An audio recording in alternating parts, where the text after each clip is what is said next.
देखिए question number first हमसे क्या कह रहा है, यदि NC8 is equal to NC2 तो NC2 की वैल्यू हमको यहाँ पे फाइंड करनी है। ठीक है, देखो इसको लिख लेते हैं।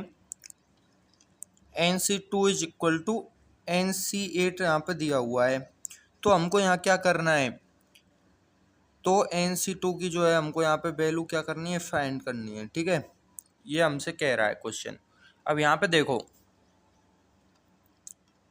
NC2 को हम फॉर्मूले की सहायता से कैसे लिख सकते हैं, n factorial upon n-2 factorial और 2 factorial is equal to n factorial upon n-8 factorial और 8 फैक्टोरियल। ये हो गया, ये दोनों कट गए तो हमारे पास आ गया यहाँ पे 1 अपॉन n-2 फैक्टोरियल और 2 factorial is equal to 1 upon n-8 factorial और 8 फैक्टोरियल। ठीक है, ये चीज आ गई। अब यहाँ पे ध्यान करो, थोड़ा सा गौर करो, 2 कभी 8 के बराबर हो सकता है क्या, नहीं हो सकता।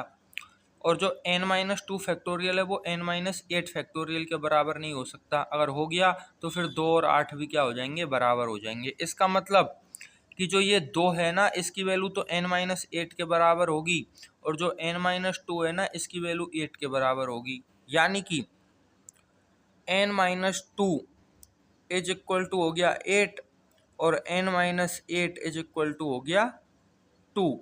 अब इन दोनों से अगर हम n की वैल्यू निकालेंगे तो ये 2 इधर आके हो गया n इज इक्वल टू 10, और इससे निकालेंगे तो ये 8 इधर आके हो गया n इज इक्वल टू 10। यानी कि ये जो बात हमने कही है ये क्या है, सही है। दोनों में 10, n की वैल्यू क्या आ गई, 10 ही आ गई। यानी कि जो हमारा n है वो क्या है, 10 ही है। ठीक है, अब हमको निकालना है NC2 यानी कि 10C2 निकालना है।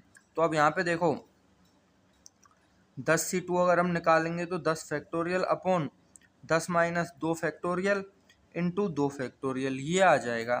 तो यहाँ पे हो जाएगा ये 10 फैक्टोरियल अपॉन n-2 फैक्टोरियल हो गया 8 फैक्टोरियल और 2 फैक्टोरियल।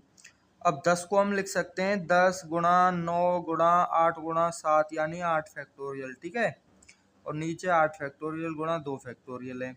8 से 8 कट गया फैक्टोरियल में, और जो 2 फैक्टोरियल होता है वो 2 के बराबर ही होता है। 2 से अगर हम 10 को काटेंगे तो 5 आ जाएगा, तो 9 पंजे हो गए 45।